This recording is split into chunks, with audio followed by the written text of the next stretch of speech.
Obviously, my mum just contacted her since she's been beaten up by her boyfriend, and one of the neighbours in the street just rang up as well to confirm this is domestic. Coming out in the domestic violence car has helped Wearside Women in Need reach a lot more women, and you reach them at crisis point.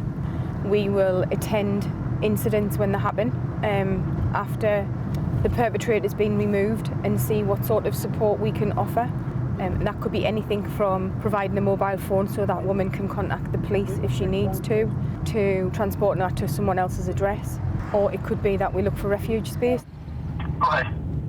Wearside Women in Need are a specialist organisation who've been helping victims of domestic abuse in Sunderland for over 30 years. Last year their funding was cut by more than 50%. Good afternoon, Wearside Women in Need, Jess speaking. Our refuges are mainly full all of the time. We're always under pressure to provide a service which isn't a ticky box exercise, which isn't a come through the door and everybody has the same needs. It's tailored to that individual person.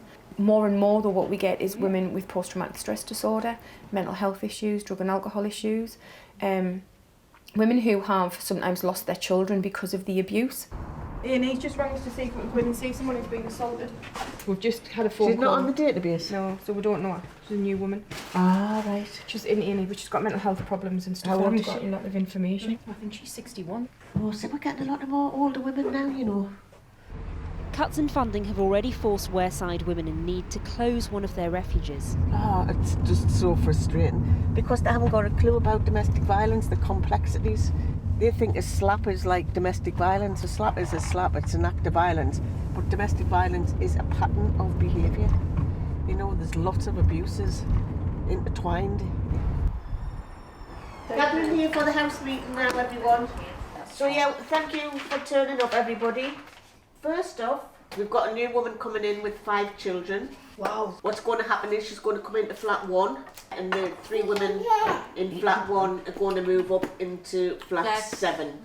And we would like to welcome Rosie. Hi, Rosie. This is like, it would be for me and my kids. Like the kids and then me, but my kids aren't with us at the minute. Rosie's children went to live with their father when Rosie became involved in a subsequent abusive relationship.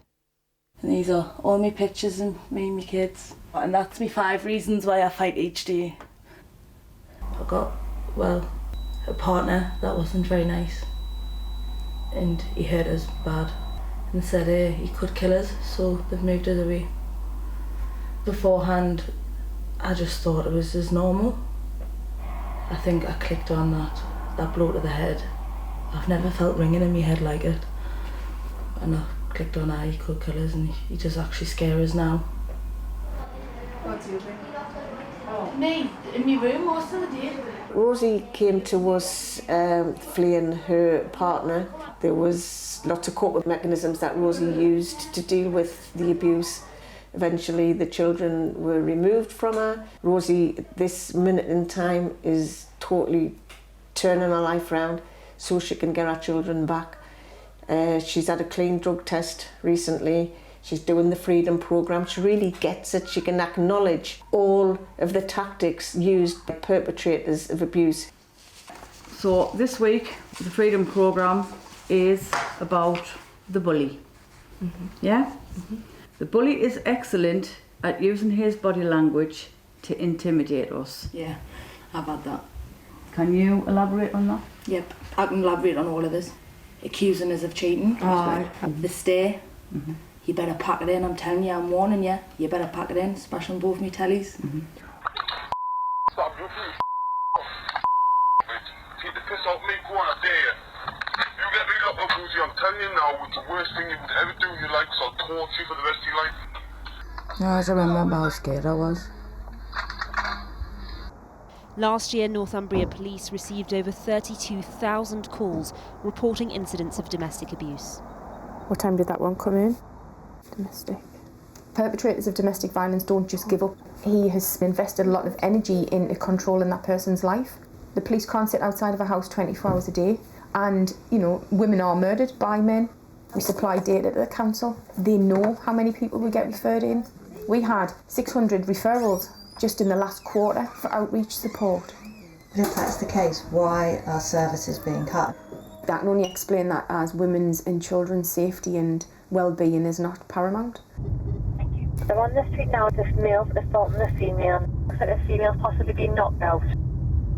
Yeah, he's got warrants for DV and violence, weapon warning, domestic, he had a lodge. Active kept behind his door. Well, turns out that the neighbours actually pulled her off him. Is she getting arrested? I don't think so, because there's no complaint from him. He's obviously hanging around up there waiting for her. There's definitely a domestic violence history because she's open to us. I know. You have the other job at Gillis Lane. We'll go down. Busy tonight. If the refuges weren't there, if we need to take someone into a place of safety, where are we going to take them? I do know that we would lose lives in Sunderland because if there is no refuges, then where do women go to keep safe? Hi, I've got Rosie here, and she said that her little boy is poorly today. Rosie wants to really see him, obviously, so I'm just getting your go-ahead, really. I just didn't get it at first. I felt like I'm the one being abused and then I've got my kids took off me. But then I started to realise I don't want my kids to be damaged like I am. And I said that from the start because it messes with your head. And they deserve 100 times better, and they don't deserve to see the man sitting there every day crying or shouting and other men treating their man like that in front of them. She does this voluntary for the food bank, and she brought all of these today. When I was going through all of that situation, I never thought anybody will ever love me again, or I will ever love someone again. But now everything's changed. Thankfully, my kids are back. I don't rent anymore. I got my husband and you bought a house. Yeah. It's at that time when I lost everything, I was, I didn't recognise you. So it can't happen to me, just it bought, can happen to me. Just bought our first house last September. So, But I might end up like that. Yes, you will, definitely. We have hundreds of women who we work with on an outreach basis as well as in the refuges, and they all know that if they're in danger, 999, like we're the 4th emergency service, and then Wearside Women in Need, sometimes they phone us before they phone the police, women who we're already working with. Yeah, it's vital that refuge provision is saved. So she doesn't burn herself. And what are your hopes for the future now? A little house with me and my kids. I don't want to be going to sleep cuddling bowling pins and curtain poles again.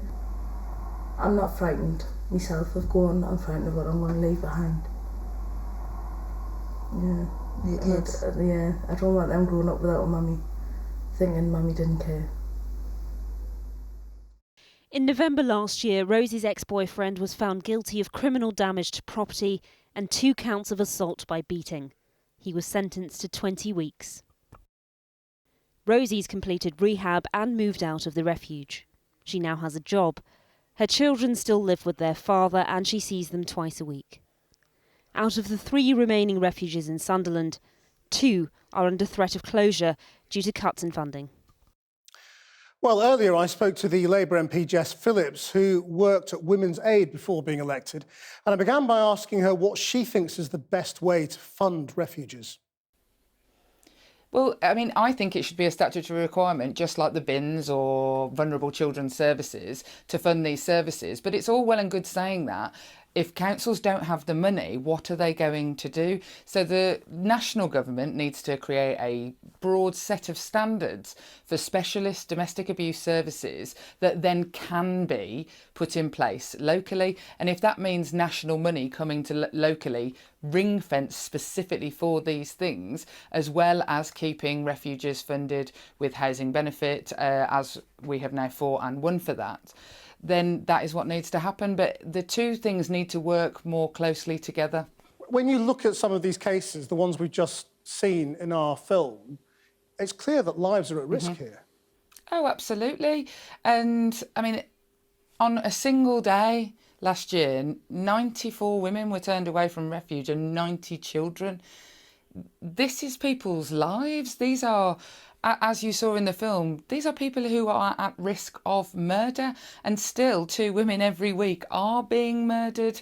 This isn't just a nice add-on of the voluntary sector, something nice and fluffy. This is serious life-saving specialist services. To what extent are other government policies contributing to the problem? Whilst government policy doesn't cause perpetrators of violence to control their partners, government policy definitely has, over the past 8 years, taken away some of the safety nets that women relied on, whether that is support through the immigration system, and the government has got to recognise its responsibility to all migrant women who currently are not being serviced by both the benefits system and the immigration system when they come forward.